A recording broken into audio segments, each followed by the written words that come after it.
Welcome to Real Estate Coaching Radio, starring award-winning real estate coaches and #1 international best-selling authors, Tim and Julie Harris.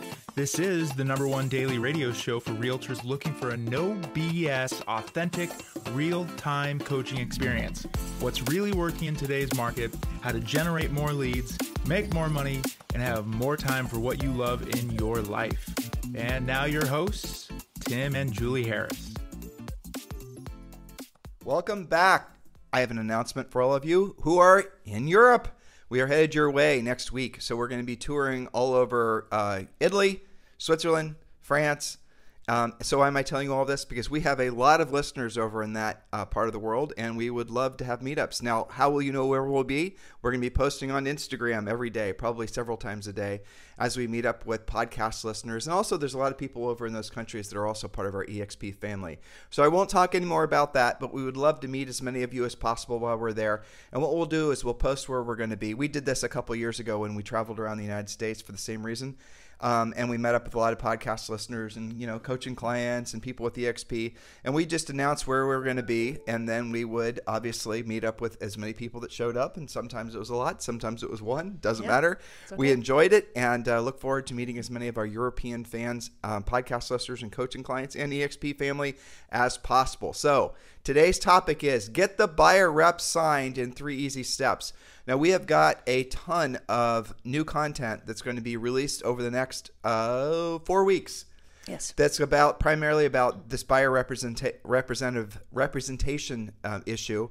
And Julie and I think, have probably become, I'm getting close to considering myself an expert on how to handle all the new changes that are happening to buyer representation. It's hard for me even to say it. I know, it's okay. But the reality of it is that there are going to be a lot of changes that are going to happen. And the essence of it is that all of you are going to be able to make the transition.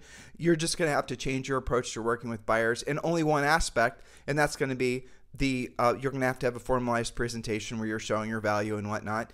And I had an interview on Friday with Inman, and they were asking they're interviewing all the top coaches in the country, and the question was, how are you telling your coaching clients how to adapt to these new times?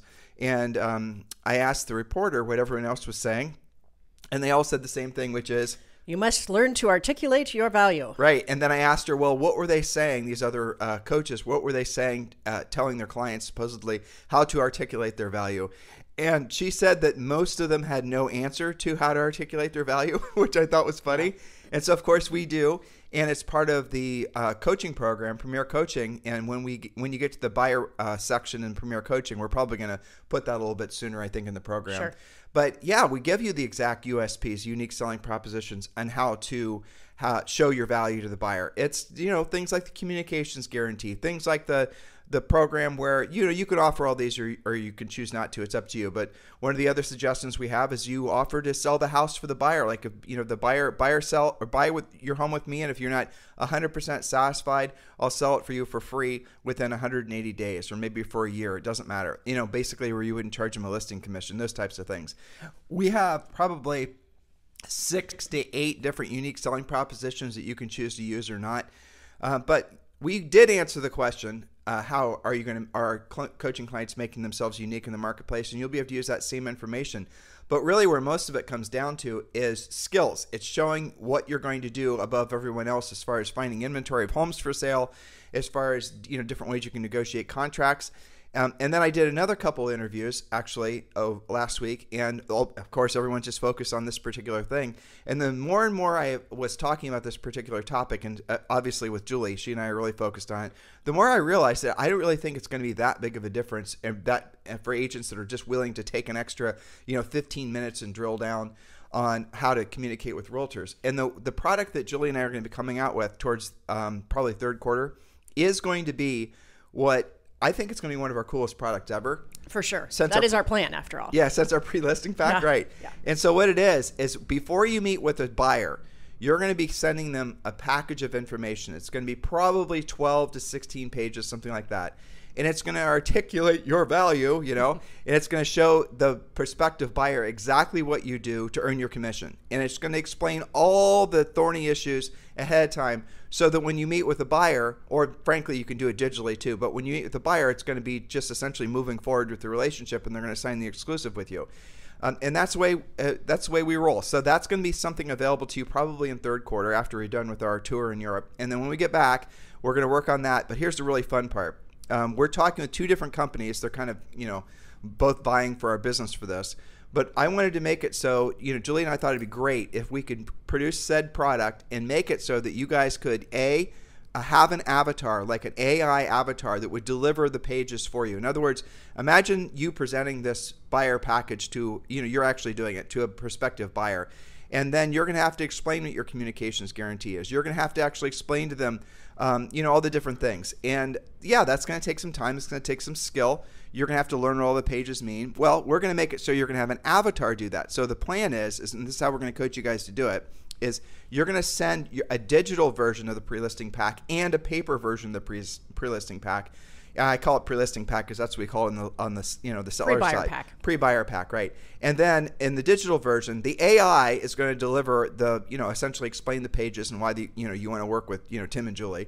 And then we're also going to make it so the AI, this is the fun part, it can deliver it in different languages. So if those of you who are in an area, well, I don't know if there's any, like Spanish obviously would be a big thing in the United States. Definitely. Yeah, but you can have it delivered in Spanish. You can have it in any language. We're going to do it, probably launch it in 6 different languages.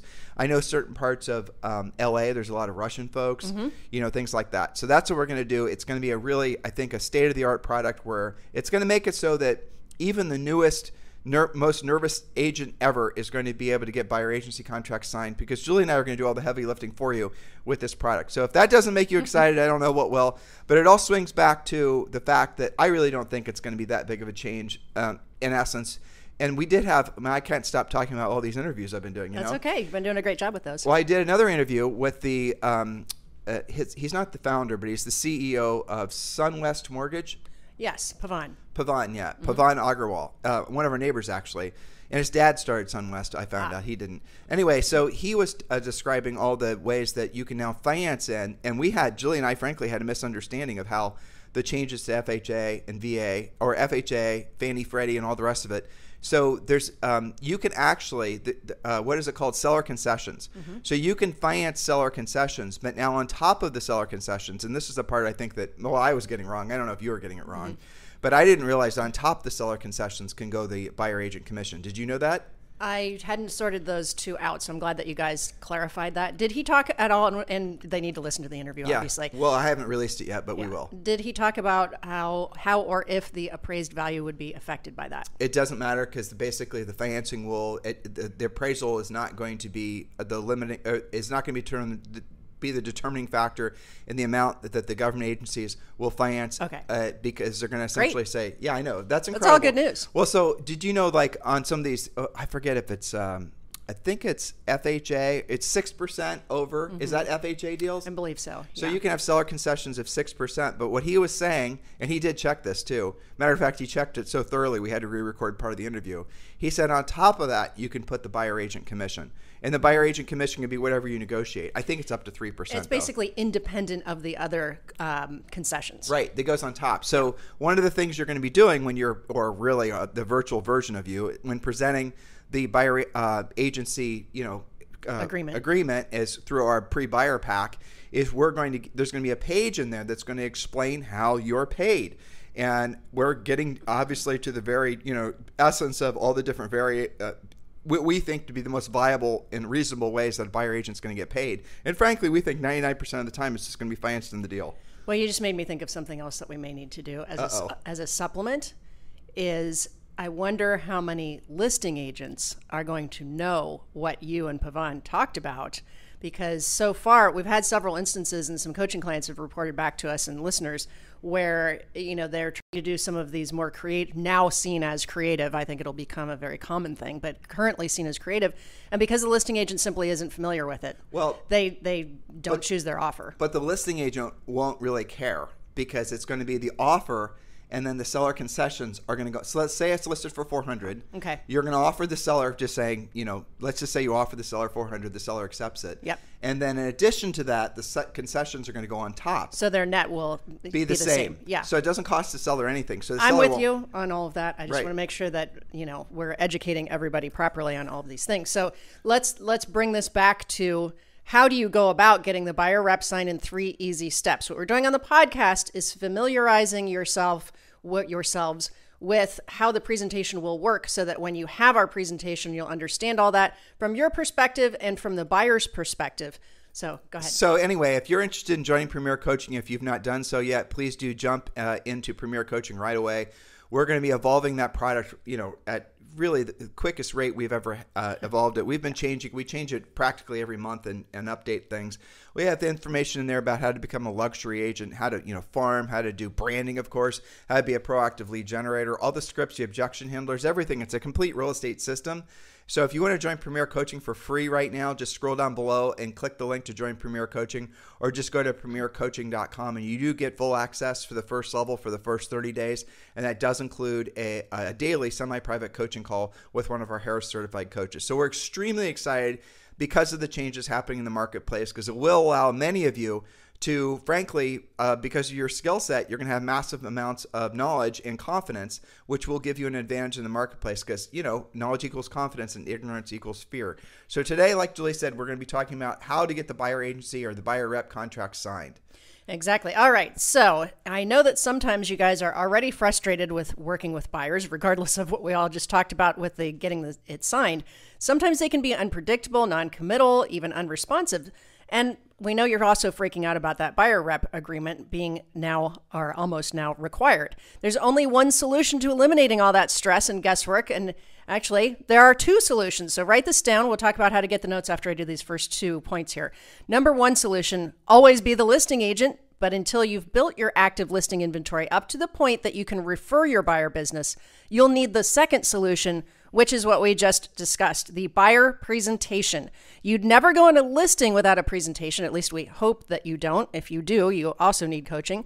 So why do you give your precious time, skill, and dedication to buyers without one? And again, that's soon going to be not an option for you. You know what this is going to do with all the buyer agents now having to give formalized presentations and take a more formalized approach? Mm-hmm. It's going to break down the barriers, the psychological barriers that a lot of buyer agents have had about becoming listing agents. Yes. So it'll actually, agents will say, well, if I can do that, then why have I been holding off on becoming a listing agent? And then they're going to start realizing it's just the same, formalized approach applied to sellers, which is, a lot of agents have been attracted to working with buyers because it does require, frankly, a lot less of a formalized approach, a lot less, let's be honest, skills, a lot less. There's no real presentations necessary to get a buyer to work with you. Right. Well, that's all changing.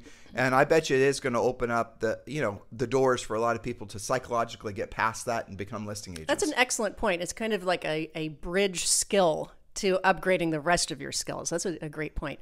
Okay, sometimes you guys wander around in the real estate wild saying things like buyers are liars. Well, buyers aren't liars. They just have no idea what to expect because of what Tim just said. You didn't have to have a presentation. They don't know what the correct process is, what to expect from you, what you expect from them, or anything else that agents like to get upset about. The fact is that it's not the buyer's fault. It's the agent's fault for not educating them on what's supposed to happen throughout the process. This is also why agents don't typically get the buyer's agency form signed historically. Remember that the definition of close, in this case, closing on a signature on the agreement, the definition of closing is the logical ending to a great presentation. So if you try to close for a signature on the buyer rep agreement without a presentation, well, why would the buyer want to do that? Of course, you'll face rejection and never want to ask again. Does that sound about right? Some of you listening, as we know, you tell the coaches, I tried it, and then I decided against it. And remember what Julia's saying, and some of you might be hearing this for the first time. It is no longer optional. A lot of you haven't gotten buyer agency contracts, exclusive buyer agency contracts signed in your marketplace because nobody else uses them. And actually, when you're asking a buyer to sign an exclusive contract with you, and all your competitors are working with buyers without those exclusives, it does put you at somewhat of a competitive disadvantage because the buyer's going to say, well, I don't have to, obviously I can work with Bob versus Tim and Julie and not have to be obligated. Well, guess what? It's going to be a level playing field, and everyone's going to have this skill set. That's an advantage to agents because you no longer are competing against the other agent that doesn't make them sign anything. Well, right? It's going to be an advantage to the agents that actually know how to present well, and this is the essence of what we're saying. If you just show up with your MLS, whatever the heck the paperwork's actually going to look like, we haven't seen really any of it except from 2 MLSs.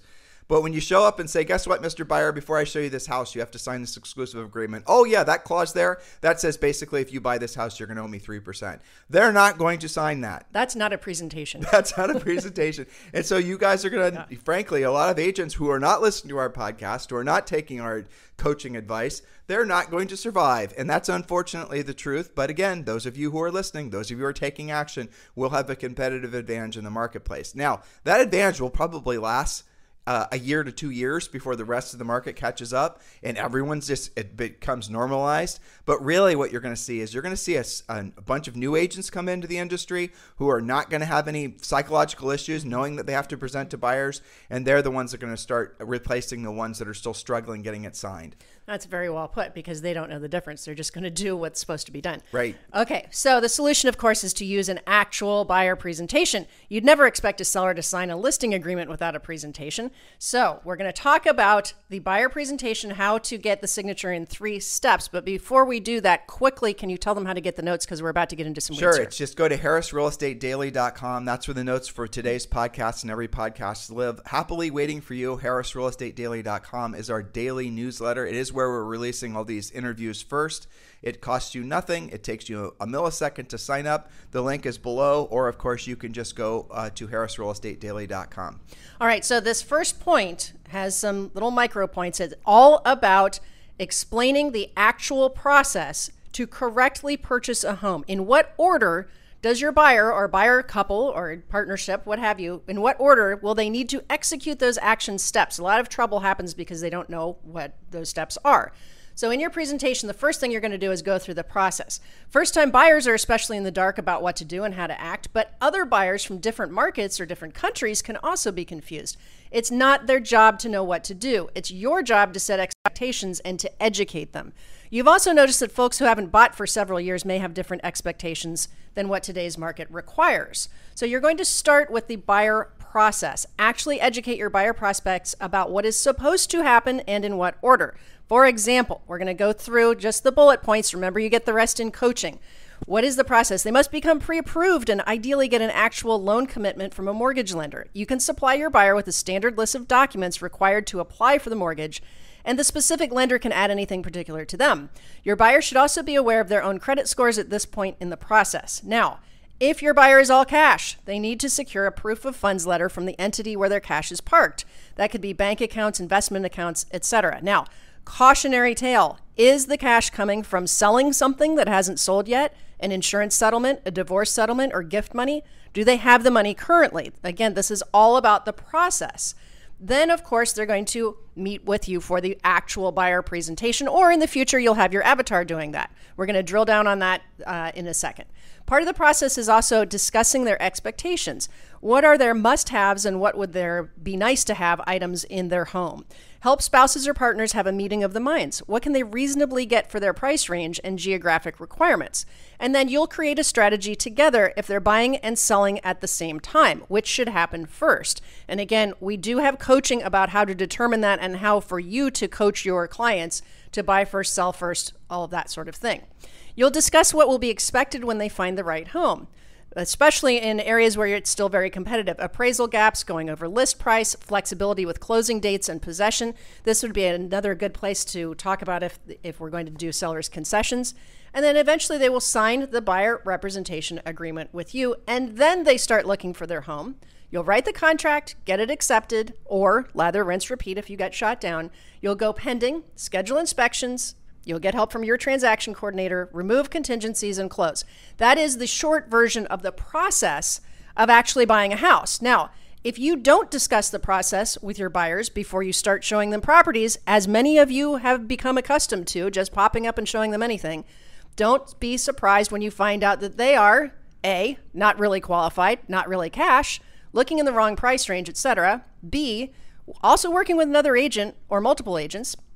You're just the showing agent. They plan to actually write it with their friend, relative, previous agent, or listing agent. Because there's nothing preventing a buyer, unfortunately. You're not going to know for sure whether they signed something else with somebody else. You can ask them, and they'll say, well, I haven't signed an exclusive buyer agency contract with somebody else.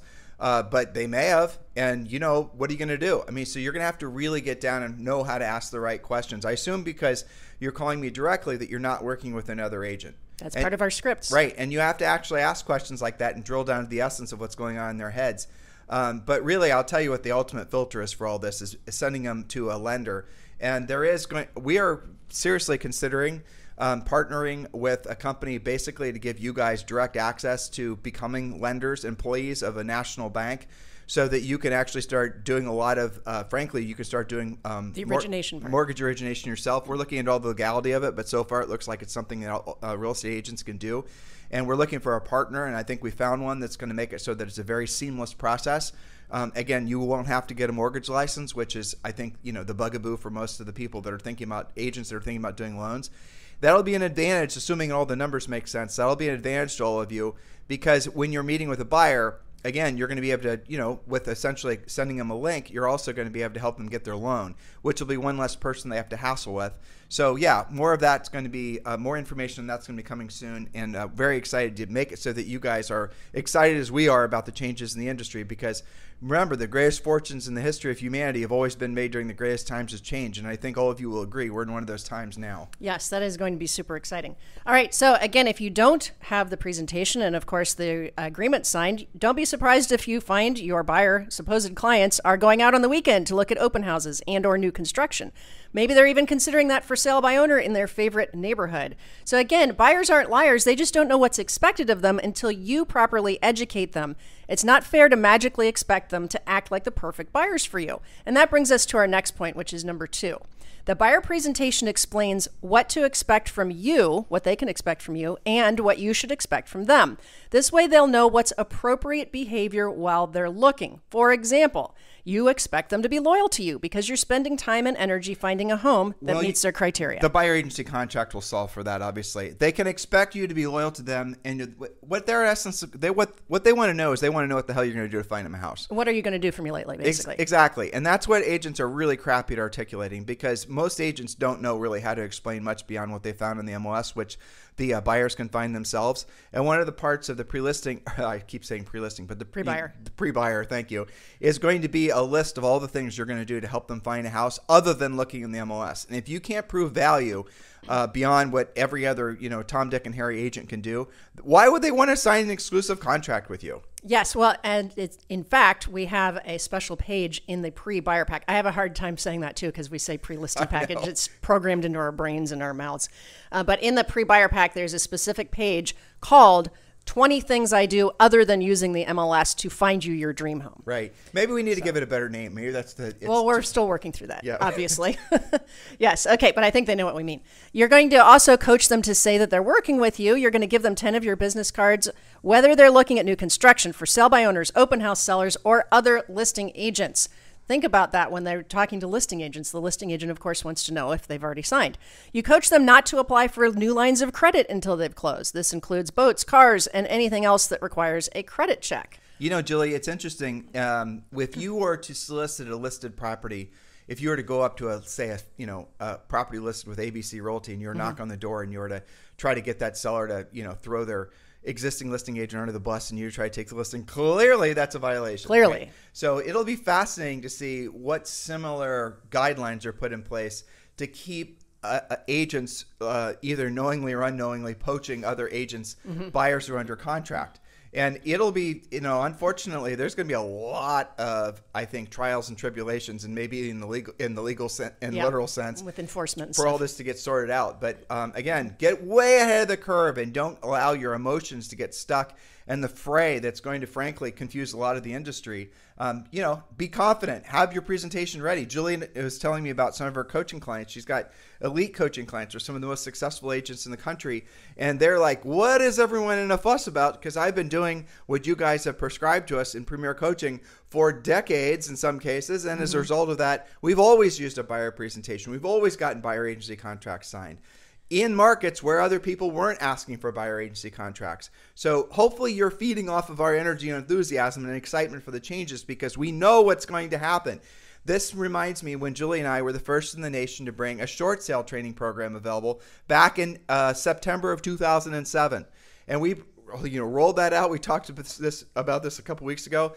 And, there was hundreds of agents that signed up within the first 24 hours and wanting to learn how to do short sales. This opportunity for all of you is similar, because what those agents were realizing is they want to be first to market, showing sellers a way out of their underwater house other than foreclosure. And some of them made fortunes and became the top agents in their marketplaces. The same thing is going to happen now with this. Yes, and I'm glad that you mentioned our coaching clients, because they universally report the sense of relief and enthusiasm at the same time when they are successfully getting that signature. And they're reporting what you said. It's really no big deal when you use the presentation, because again, closing for a signature makes sense after a great presentation. And that is exactly how they're getting those signatures. Well, a signature, someone making a commitment to you and you making a commitment to somebody else, is the natural output of a great presentation. It's like you and Zoe were making a birthday cake for my mom over the weekend. She just turned 84 on Friday. And, you put this ingredient in, this ingredient in, this ingredient out, and at the output, when you pull it out of the oven, you have a chocolate cake. It's logical. It's logical. That's what a presentation is. It's not something to be intimidated about. It's something to be excited about. You like chocolate cake, don't you? That was a perfect segue. Was it? That was one of your better ones. Okay. So back to the presentation. If they are buying and selling with you, make sure that you do a seller's net sheet and you've captured all of the payoffs required. HELOCs, that's home equity lines of credit, other liens, etc. Some sellers actually believe a HELOC isn't attached to the house, but it is. Have a title agent or your broker help you with net sheets if you're uncomfortable or unfamiliar doing the numbers. Review the next steps with your buyers. Is it time to finish their pre-approval, or are they ready to go out and buy something? Set your next appointment before this appointment, your presentation appointment, is over, so you don't have to chase the client down in voicemail, texts, and emails. So you can see, again, we're giving you the broad strokes here. This is not the presentation. We're exposing you to what's in the presentation. And of course, last but not least, number 3, communicate consistently and by voice. Why? Because buyers are nervous about everything all the time. And if they're not hearing from you, you're making it worse. They don't know if you've been looking for properties all day, especially outside of your MLS. If you're visiting new construction on their behalf or seeing that for sale by owner, seeing if that's a match for them, they don't know you're doing that if you're not telling them. And buyers will ghost you, work with somebody else, or give up if they don't feel you're doing your job for them. Bonus point number 4, and you knew this was coming, be the listing agent. You can always refer your buyers to a buyer partner and opt out of all of this, but only when you're a powerful listing agent. And even then, our coaching clients, especially our elite clients, have lots of listings. They still are working with 2 or 3 top buyers and will still need the presentation and use it. That bonus point number 4 really is where the industry is going to pivot towards in a meaningful way. And again, I don't mean to beat our own drum, but if I don't do it, nobody else will. The fact is that that's what our recurring message has been for decades, is be the listing agent. You don't have to wait to become a listing agent. Julie and I, our first year in real estate, first full year in real estate in our 20s, we sold over 100 homes, 103 with our pendings, and half of those were sellers. Half of those were listings. We did not, frankly, we hardly ever went into the office and didn't have conversations with a lot of real estate agents. We got hold of a couple rudimentary scripts, but really at the end of the day, once we had one successful experience with one for sale by owner, we realized it's pretty damn easy. You're just saying the same thing over and over again. And then guess what? Most of those sellers they wanted to move up and buy a house. And so that was always 2 transactions. And it only took Julie and I having an experience once for the light bulb to go off in our head that we want to chase sellers. Because sellers are, guys, think about it. How would Zillow exist if it wasn't for listing agents, right? How the industry exists without listing agents? It couldn't. Listing agents have all the leverage. Now, she did say twice, and I thought this was worth grinding down on or drilling down on a little bit. So when you are a very successful listing agent, as some of you are, and you have a lot of buyer leads coming at you, don't blow those buyer leads off. Organize a system where someone's going to pre-qualify them, maybe yourself, depending how busy you are.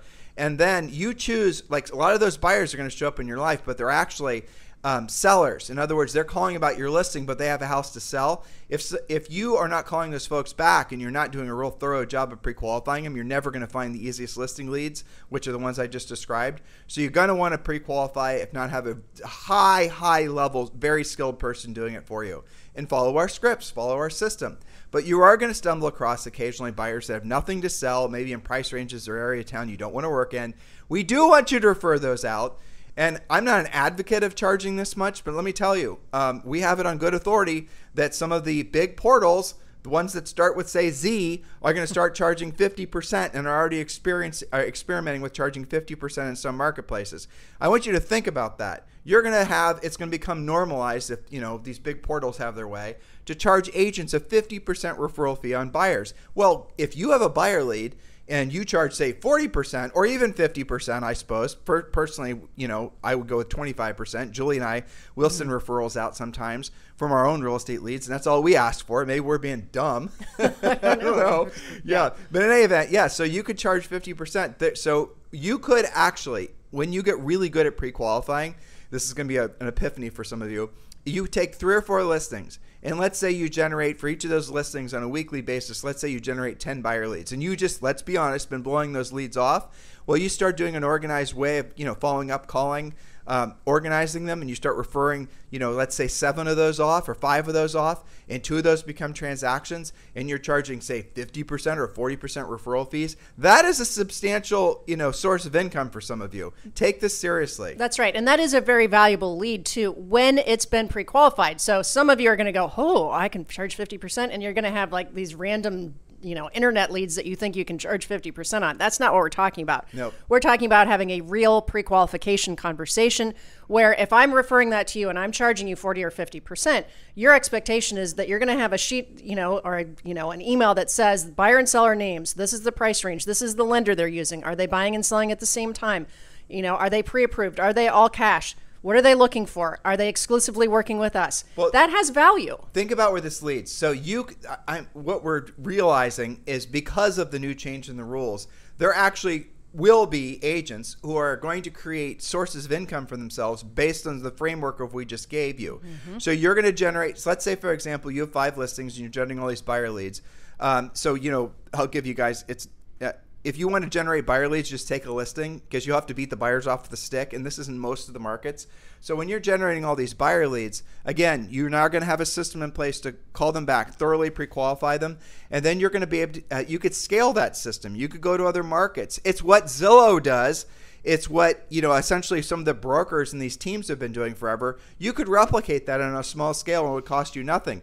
Now, I'll tell you what, because of these new buyer agency contract rules, what I would do if I were doing this idea is I would do everything I just said. And then what I would do before I referred that buyer lead to another agent, I would present our exclusive buyer agency, our pre-buyer pack. I would get an exclusive signed with Tim and Julie with that buyer, and then refer it out. That's the way I would go about doing it. So you secured that buyer, but then make it clear to that buyer that they're going to be working with one of your buyer partners or something like that. That way, you're in essence still the listing agent, or in the case of working with the buyer, the agreement's with you. That way, you maintain some level of control. I wouldn't be surprised at all, wink, wink, if that isn't what Zillow starts doing. After all, they are licensed in all 50 states as well. After all, exactly. All right. So remember, the difference between training and coaching is this. You're seeing headlines everywhere that say, you must learn to articulate your value. Okay, so that's coaching, telling you what you need to do. You need to have more listings. You need to be a listing agent.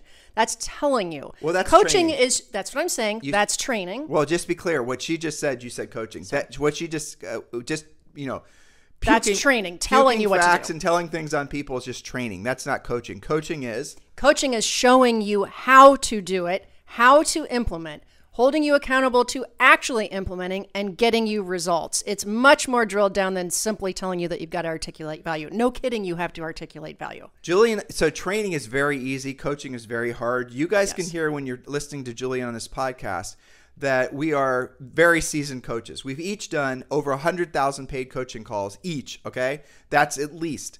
And it is impossible for us just to train without drilling down. We can't do it. We can't just give surface level information, though it would make our lives a lot easier. Yes. Especially in this podcast. So the reason you love this podcast is because there's something different. You're listening to the words, you're understanding the concepts, but also we're giving you the information to implement it. That's just the surface compared to what you get in Premier Coaching. It's going to be this buyer agency, these changes, they're going to be very scary for a lot of people. They're going to scare, unfortunately, a lot of people to go into hibernation. A lot of agents, a lot of brokers are never going to come out of hibernation. Don't be one of those agents. Be excited about the change. And I'll end today with, something I mentioned a few minutes ago, and this is true. The greatest fortunes of men and women in the history have always been made during the greatest times of change. In the real estate industry, we're in one of those times now. And when the tides go out, obviously the people who are swimming without swimsuits are all exposed for what they were. That's also happening. So because of all these changes, because of all this disruption, because of, just all the things, no matter where you are in your career, maybe you're at the top of the mountain, you want to go higher. Maybe you're at the bottom of the mountain and you just want to take your first step. This is the right place at the right time now. It's critical that you take the right actions. Have a fantastic day. We'll talk with you on the show tomorrow. This podcast is a part of the C-Suite Radio Network. For more top business podcasts, visit c-suiteradio.com.